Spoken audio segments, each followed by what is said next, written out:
Live from the Counterpunch Media Studios in Davison, Michigan, it's time for real lives, real families, real fitness. It's time for Derek Noel Fitness. What is going on, everyone? Welcome to episode 45 of Derek Noel Fitness Live. I am Derek Noel of Derek Noel Fitness, and I just wanted to say that we have an awesome interview with Mr. Jerry Vangilder, owner of Vangilder Performance in Northville, Michigan, who specializes in training youth and college athletes for hockey.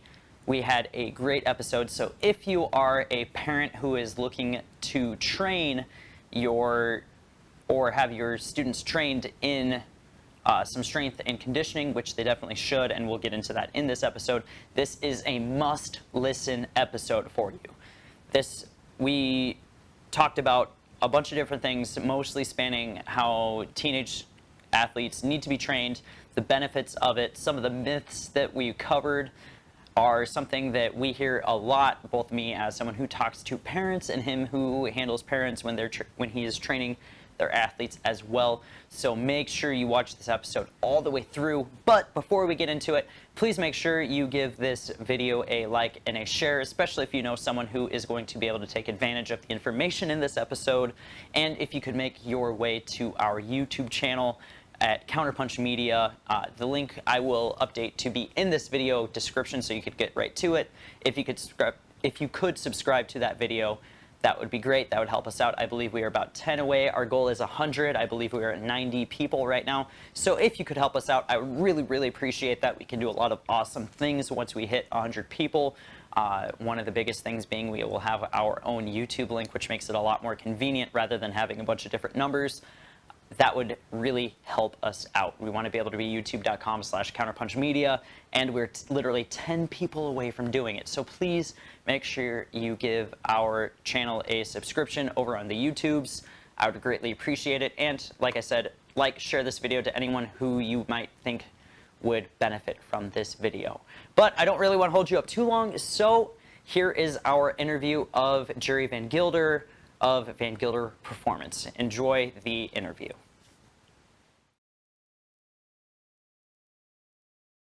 Sitting here today with owner of Vangilder Performance.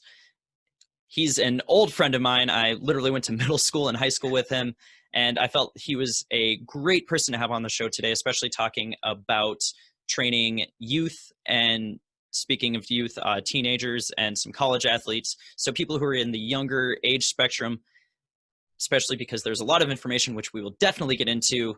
Ladies and gentlemen, I would like to welcome Mr. Jerry Vangilder to the show, and little super loud golf clap for you. How's it going, Jerry? It's going well. Thanks for having me on. Yeah, thanks for coming on. I just figured I would shoot a message over to you, and I was really happy that you were excited to come on. So for those who don't know you, let's hear a little bit about yourself. What you're up to, where your history is, all that stuff. Yeah, so obviously you and I go way back, like middle school, first hour gym class, right? All the way through high school. I grew up playing hockey, as you know. Played a little bit like just for our high school team, and then I did a little bit of like club hockey, which was pretty fun. But somewhere along the line, I think it was like freshman, sophomore year, started getting into that working out thing, and I was looking at it as like, okay, how can I be better at hockey and sport performance? So that's kind of how I got into working out. The high school team, we had our strength conditioning coach who had a facility in Grand Blanc. So, he came in, I think it was the fall of our freshman year, and I'm sitting there with like the rest of the high school, the rest of the high school team, which at the time, like they were perennial contenders for a state title, like at least in the quarterfinal, semifinal.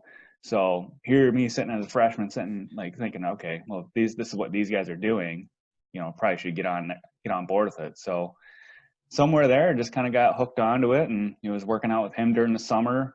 And then lo and behold, high school ended, and it's still kind of working out just as a I was just kind of addicted to it in a way. Like my goal was never to be like a huge bodybuilder. Like it's just never been, Like I wanted to be strong. I wanted to move well, feel good, look great, etc.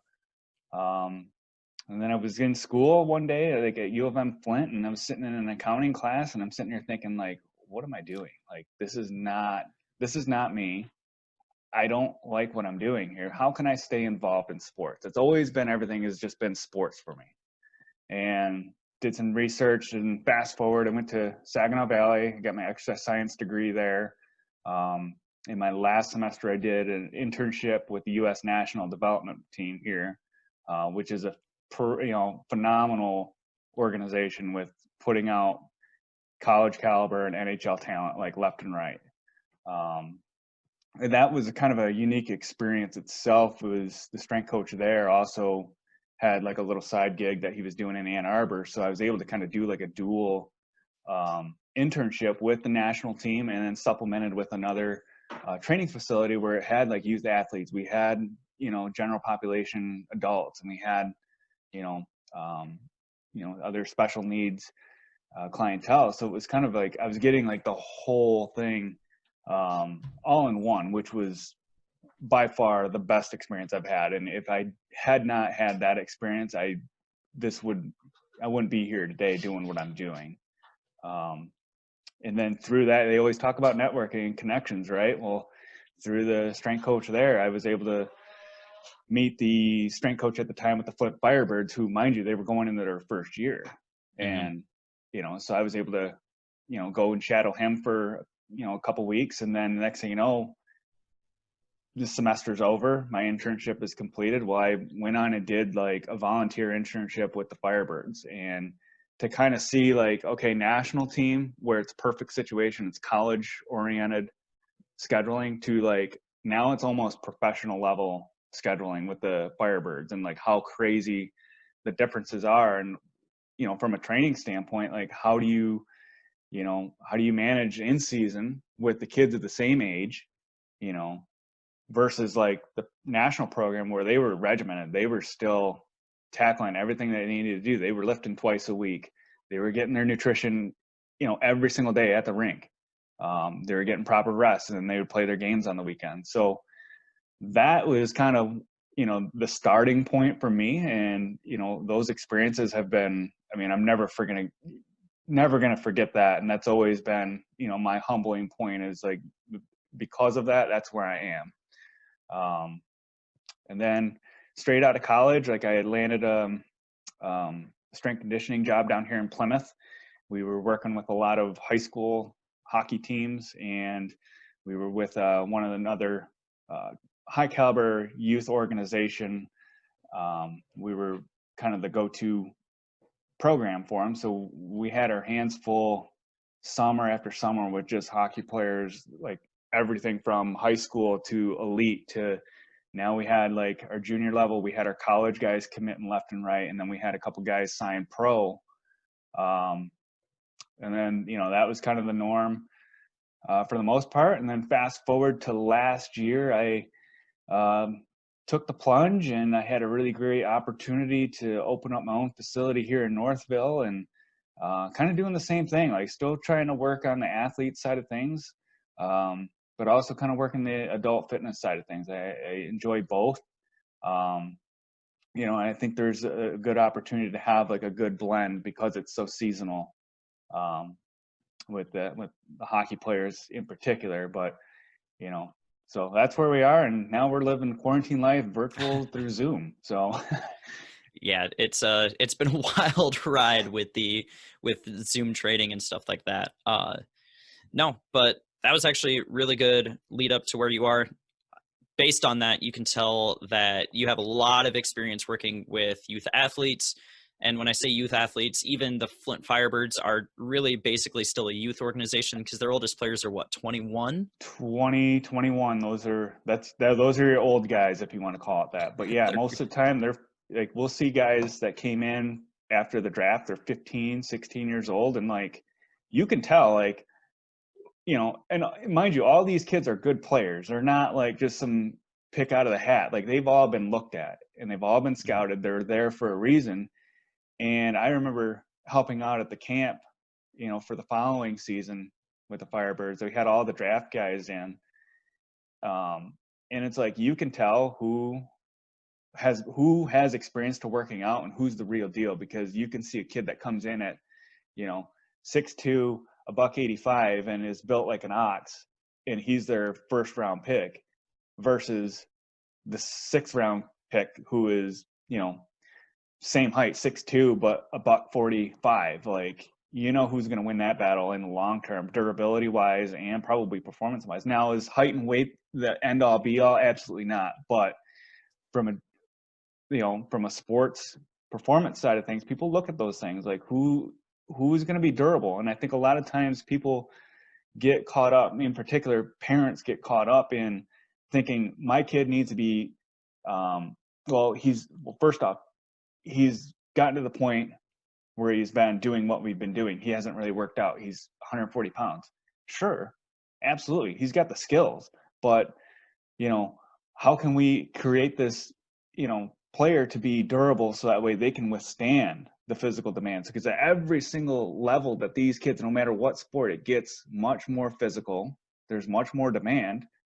And if the best ability you can have is availability. So if you're not able to play, there's no sense in having your skills and what use are you. So my goal has always been to enhance the performance. What can we do to have you strong enough to withstand every single competition game, and then stretch that over the course of 6 months? Can you maintain that?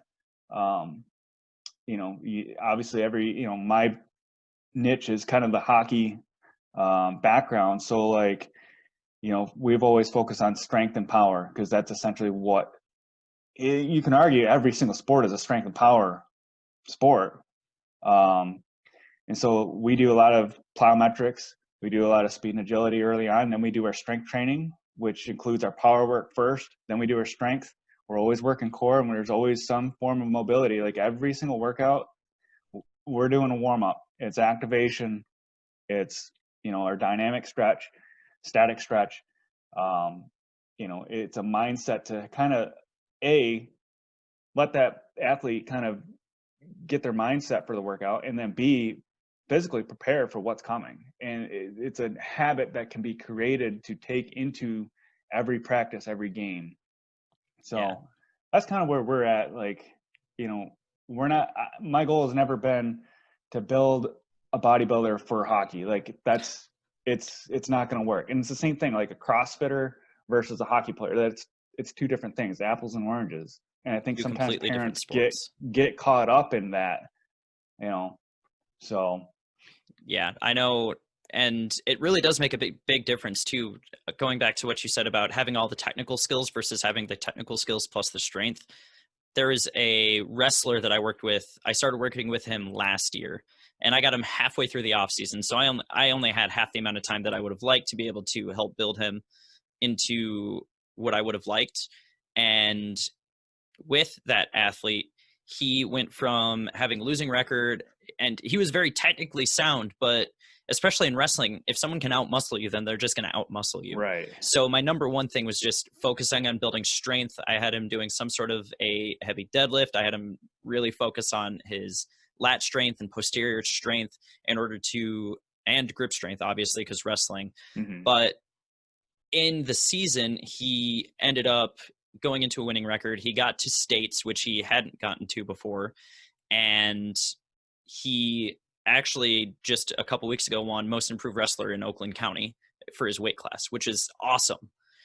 And I still have another year with him, which I'm super pumped. I would be more pumped if I didn't have to coach him remotely and I could actually be there through this. But I'm super pumped because I had nothing to do with increasing his technique at all. I had everything to do with coaching him through becoming a stronger wrestler, and just that increase in strength and him being able to be a little bit more aggressive instead of having to try and out technique everyone.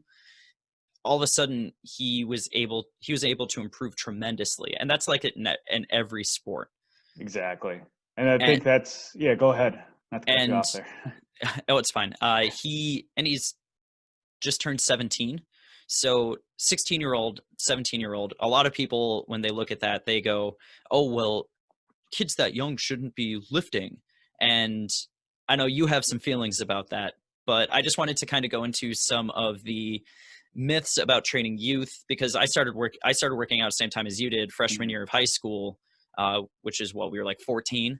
13, 14, yeah. Or I Depending started on working out sophomore year because I have an entire other story about why I started working out, which stemmed from me trying to join the JV football team. But that's a story from another time. And that means I was the second youngest person in our grade. So I was 15 when I started lifting, and luckily my dad thought it was an awesome idea, which is good. But he also had an athlete background. He was training and stuff when he was in high school. I think he owns like a state record in like the rope climb at his high school in New York that's still standing today. And back when kids actually did rope climbs in gym class. That's just athleticism right there. Yeah, not playing on the phone and the iPad. Yeah, and down, climb some trees. Luckily, I had the upbringing that, hey, if you want to play a sport, let's do everything we can to get better at that sport when you're actually playing it, rather than just, just kind of going through the motions. Just play it for fun. Like, let's get good at it. It teaches you skills. But as someone who works a lot with them and has to have these conversations on probably a regular basis with parents, what are some of the biggest myths and some of the things that you find talking about the most with those parents? And what is actually going on with that? So like, what's the myth and what's the actual going on? So probably number one is the growth plate argument. Like, what do you mean my kid's got to lift weights? Like he's going to stunt his growth. I think too, like, yes, if you're in a situation where it's out of control, like, and let's be honest, there are some people in this industry that have no business being like, and that's not being, I'm not trying to be a jerk. Like, there are people that are like, this industry is not licensed. First off, it's not regulated. So anybody can do whatever without a background. And, in a lot of these cases, if you look up where people have had these growth plate injuries, it's because of either a combination of poor technique, massive amount of a weight that the kid cannot tolerate, does not have the capacity to handle it, and or like there's previous injuries, like underlying issues to it. So there's a lot of things that go into it, but that's completely the extreme. Now where we at in the middle, as a professional that has this background, we know, like, hey, we can't just go in and I don't expect the athlete, like, let's use the squat, like just a regular bilateral squat. Before we even do anything, like the kid comes in and we look at it, hey, how can they squat? If we notice that, there's flexing over, there's knee valgus going on, or they're caving in at the ankles, like, probably not a good idea to even load it up. Like, we're not going to do anything. So we need to correct that movement pattern, either, just doing body weight, doing assisted stuff, implementing it in our warm up, sending it home as homework. Like, sometimes, like, when I have a kid that has, an issue with, their knee caving in, I'll tell them, hey, on the days you're not here, do you got a mirror at home somewhere? Oh yeah. Okay, get in front of the mirror. Like, what your problem is. I've pointed this out. Work on it. Like, you can take the time to do extra work, just body weight. Like, I think a lot of, like, what people think is like, oh, you get in the gym, we're expected to lift weights. No, not necessarily. If you don't have the foundation to do it or the capacity to handle it, you're going to set yourself up for a lot of injuries right off the bat. And I always tell them the analogy of building a house. Like, we're not just going to start and, put this roof on before we put a foundation down. Like, any new athlete we see that comes in, we're starting from baseline. Like, I'm going to treat them like as if I don't know who they are or how they move, and we're going to work our way up. So using progression, and then utilizing the appropriate weight based on, can the kid handle this? From a technical standpoint, from, communication. Derek, how did that weight feel? Was that pretty easy? How do was it pretty tough? The athlete will, especially a kid they're pretty straight up with it. Oh, it was easy, or, oh, that was pretty hard, So, and then you can also watch body language, like as they're moving through their reps and sets, like, is this a struggle? Is technical failure starting to kick in? So, being able to have a professional coach, somebody that has a qualified background, can spot these things. Now, is it the only thing that's going to prevent an injury? No, absolutely not. Like, there are freak things that happen, but it's no different than trying to live life outside. Like, you never know. Like, something random can happen, and things like that can happen in the gym. But ultimately, like, again, bottom line is just having a qualified professional who knows, things like technical failure, knows how to teach a technique, knows how to progress, over time. And somebody that's not afraid to say, no, man, you need to, move down from 35, go down to 25. Like, let's start here and, move our way up. And I think a lot of times parents and some athletes too, like, they get impatient. They want the fast fix. Like, everything that we have, like, I mean, on the phone, if we can go on here right now on Google and get an answer within less than 2 seconds, if that. And so, like, I feel like, everybody, probably ourselves included, has, changed the way of our expectations. We want immediate, fast results. But in the gym, it doesn't work that way. It's not Google. It takes time. It takes consistency. So the parents and the kids that say, oh man, I want my kid to be stronger and powerful and more athletic, and we're ready to do twice a week consistently at this time. And sure, that works for like the first week, but then what do you know? It's been, once this week, once the next week, 0 this week, twice the next. Well, we're not seeing results. Well, yeah, I mean, we haven't been practicing our craft here. Like, how do you expect to get better movement wise, strength wise, power wise, conditioning wise, if we're not doing that? The athletes have the skills. Our job is to work on the human performance side, the sport performance side. I'm not going to be on the ice teaching a kid how to stick handle and how to power skate.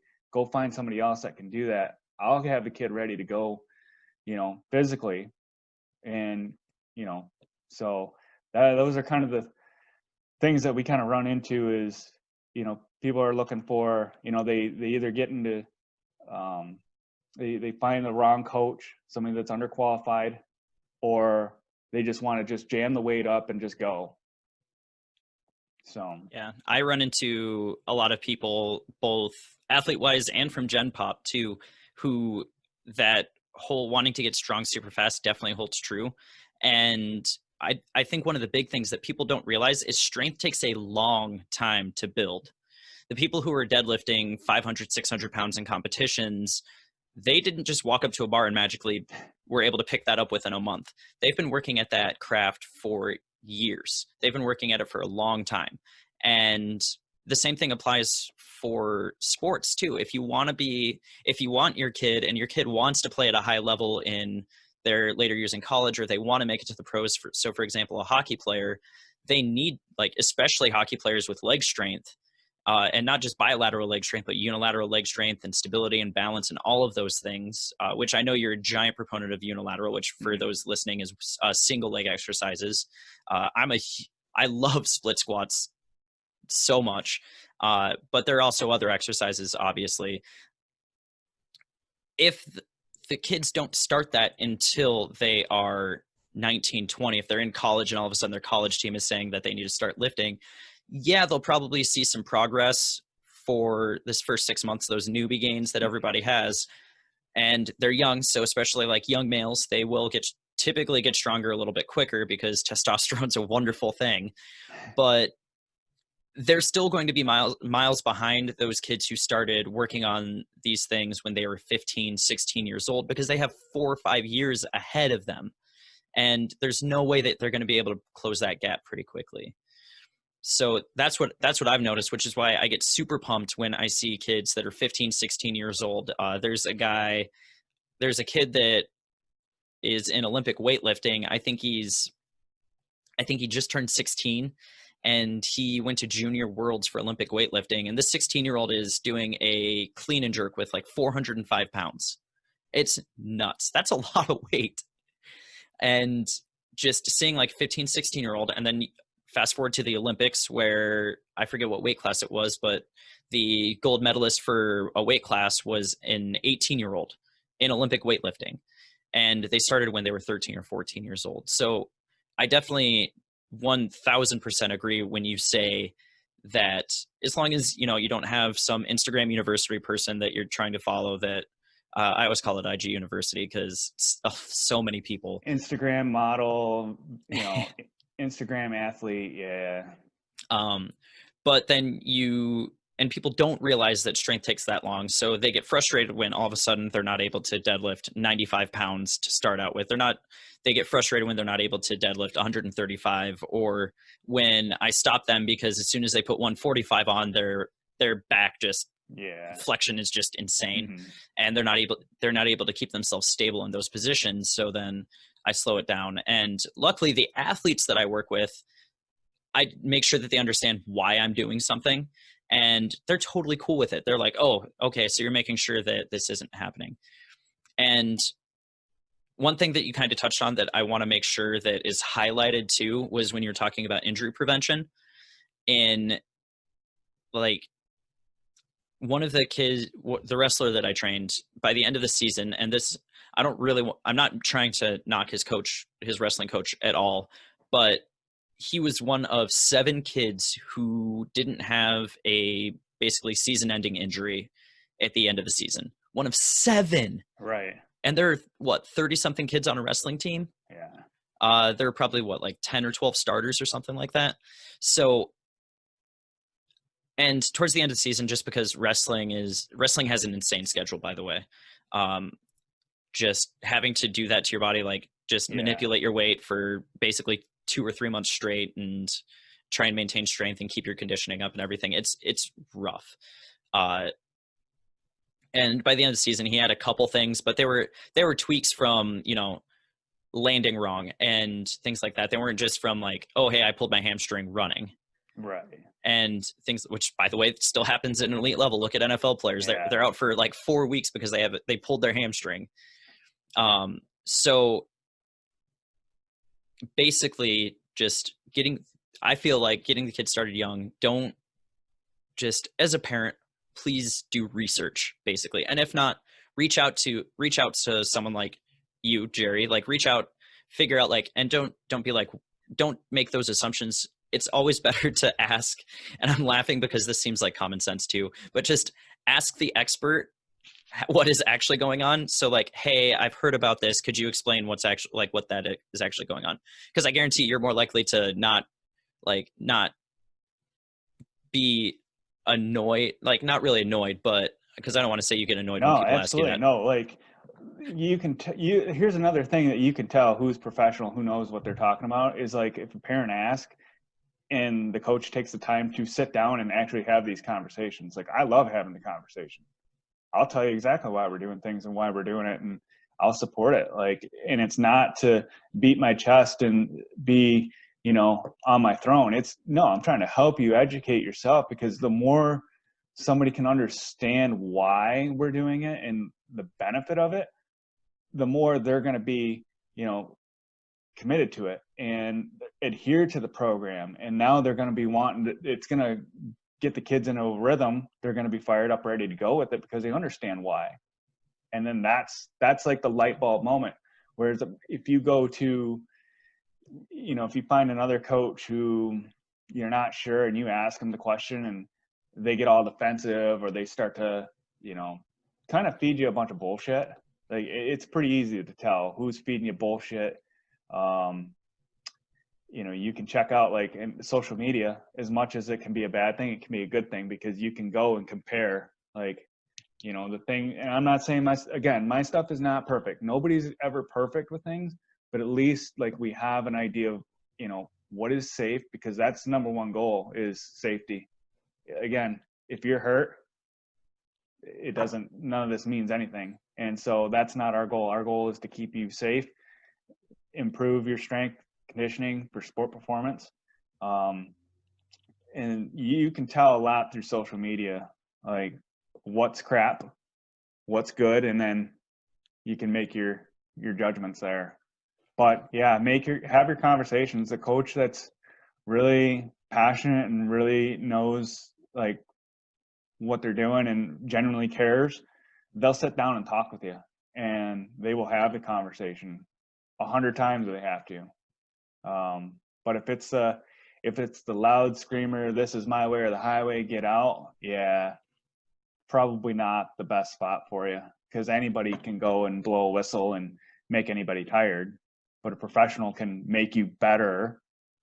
So You mean you're not just going to make your athletes do 30 minutes straight of burpees? no, Because not a chance. Not a chance. Like, yeah. it's not beneficial for them. B, what am I doing? Put them in a fatigue state. All it takes is one little landing when they're fatigued, roll an ankle, fracture an ankle, and then guess what? Like, was that really worth it? No. There's other ways of doing things, and do things smart, controlled, and well thought out. Yeah. And I think finding coaches that have that. And as a parent, I feel like that's a big responsibility on the parent too, to before committing to working with a coach, to have those conversations with the coach as a parent, to make sure that, you're putting your kid in good hands and you understand that. And hopefully anybody who's watching this knows that, especially now that we've kind of laid it out, like, have these conversations. Yes, it's perfectly safe for their kids to be training, which honestly is one of the big takeaways that I wanted to make sure what came across with this is just make sure that you're putting your kid in qualified hands, and everything is going to be fine and they'll benefit. Right. And like, you got me going here. Like, there's one more thing, like, I've seen this in the hockey world and I've seen some really high end young kids, like we're talking 12, 13, 14, closer to that 12 and 13, right? And when you start thinking like, okay, maybe the strength and conditioning side is actually going to be like the big thing that's going to put them over the hump here. It's a couple things that I've seen is mom and dad, and mostly it's dad, will bring their kid in and they'll be like, I want him to be strong, this, and that. Okay, great. So you're going to hire the coach to let him do his job, right? Like you and I, we know what we're doing here. So back off, like let the coach do their job. Generally when you have a parent that comes in and says, I want him to do this, and that, it's like, what do you need me for then? Like, it's kind of like going into a doctor's office or to the surgeon and saying, no, doc, I want this, and that done to fix this problem. Like, that's not going to work. That's not going to go well at all. So, it just let the coach do their job is the number one thing. So, don't try to step on their toes and, say like, I want him to do this, and that. It's like, well, okay, then have them do that. Yeah. Go get a home gym and do it yourself. Save yourself some money. Like, but you're in good hands. Like, we know what we're doing. Trust them. Yeah, for sure. Ask the questions. We will explain it. And then when you give this thing time with consistency, you will see it pay off. It is there. Trust us. Yeah, for sure. Plus your kids will benefit in the long run too. Yeah. Which is always good. And if in the worst case, like, I know like a lot of these athletes, they want to go to the next level, and the parents want it just as much, if not more sometimes. But, worst thing that happens out of this is it's teaching lifelong habits, health benefits to working out. Like, a lot of the kids that we see that, they train for sports, they train it for their performance, but they also love to work out and they enjoy it, and they see like, hey, this has health benefits along the way in the long haul. So at the very least thing is they're going to take away some, habits that they can carry for the rest of their life, defend off obesity, heart disease, all the things that are out there. So we can make a kid healthier with it as well. perfect. Yeah, for sure. We're already almost running on about 40 minutes here, by the way. So I know you have some stuff to get done. Where can people find you if they want to find out more about you or Vangilder Performance? Yeah, so you can go on Facebook. It's Vangilder Performance and Fitness. On Instagram, it's Coach Jerry V. And then my website is coachjerryv.com. Nice and easy. I will make sure that those are in the descriptions for this as well so that everybody can find you. And I'm sure you would love to be able to take some questions if people shoot you them. Thanks for coming on, Jerry. I really appreciate it. Yeah, thank you. All right. Have a good one, everyone. And there you have it. Another interview down, another Sunday down with Coach Jerry V. Again, you can find him on Instagram at Coach Jerry V, or you can find Vangilder Performance at CoachJerryV.com. That's Coach Jerry, JerryV.com. Feel free to shoot him any messages if you are interested in any advice with training your kids or anything like that. He would be happy to help. He will be also checking the comments, so please make sure you leave a few messages in the comments to if you have any questions that you would like me or him to answer. We would love to be able to do that. We are here to help you out. And again, if you could give this a like and a share, or go over to our YouTube channel. If you search Counterpunch Media on YouTube, we should pop right up. We are now 8 people away. Please help it out. And hopefully you got something out of this. If you were on the fence about letting your kids do some strength training, I feel like this would be a very helpful episode for everybody watching. And have a great night, everyone.